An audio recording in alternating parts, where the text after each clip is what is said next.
Hello നമസ്കാരം. അപ്പോൾ ഇന്ന് നമ്മൾ വന്നിരിക്കുന്ന ഒരു വെറൈറ്റി ആയിട്ടുള്ള ഒരു കാര്യവും അതേപോലെ തന്നെ വളരെ വ്യത്യസ്തമായിട്ടുള്ള ഒരാളെ പരിചയപ്പെടുത്താൻ വേണ്ടിയിട്ടാണ്.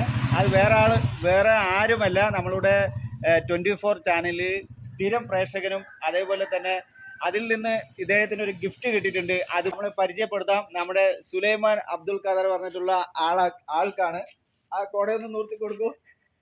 ഇതാണ് നമ്മുടെ ശ്രീകണ്ഠൻ സാറ് 24 ചാനലിൽ ഇലക്ഷൻ ടൈമിൽ 50 ആൾക്കാർക്കല്ല 50 പേർക്കാണ് ഈ കൊട സമ്മാനിച്ചിരിക്കുന്നത്. മംഗലത്തെ ഷമി സുലൈമാനും ജാസ്മിൻ അബ്ബാസിനുമാണ് ഈ കൊട ലഭിച്ചിരിക്കുന്നത്. ഇക്കാക്ക് ലഭിച്ചതിൽ മംഗലക്കാർക്ക് ഏറ്റവും അഭിമാനമാണ്. മാത്രമല്ല ഇതിൻ്റെ ഒരു പ്രത്യേകത എന്ന് പറയുന്നത് പാലക്കാടിലെ ഏക വ്യക്തിക്ക് മാത്രമേ കിട്ടിയിട്ടുള്ളൂ. അത് നമ്മുടെ സുലൈമാൻ അബ്ദുൽ ഖാദർ, ഇദ്ദേഹത്തിൻ്റെ വൈഫിനാണ് അല്ലേ, ഷമി സുലൈമാനും അതേപോലെ തന്നെ അവരുടെ സഹോദരിക്കുമാണ് ഈ കൊട, 2 കൊട ഇവർക്ക് ലഭിച്ചിട്ടുണ്ട്. അപ്പോൾ എന്തായാലും എന്താണ് നമ്മുടെ ശ്രീകണ്ഠൻ സാറ് എന്തായാലും ഈ വീഡിയോ കാണണം. നിങ്ങൾ മാക്സിമം ഷെയർ ചെയ്തിട്ട് നമ്മുടെ ശ്രീകണ്ഠൻ സാറിലേക്ക് ഈ വീഡിയോ എത്തിക്കണം. സുലൈമാൻ അബ്ദുൽ ഖാദറിനെ അദ്ദേഹം നേരിൽ കണ്ടതാണ്. എന്തായാലും ഒരുപാട് സന്തോഷം. മംഗലക്കാർക്ക് അഭിമാനം. അതെ.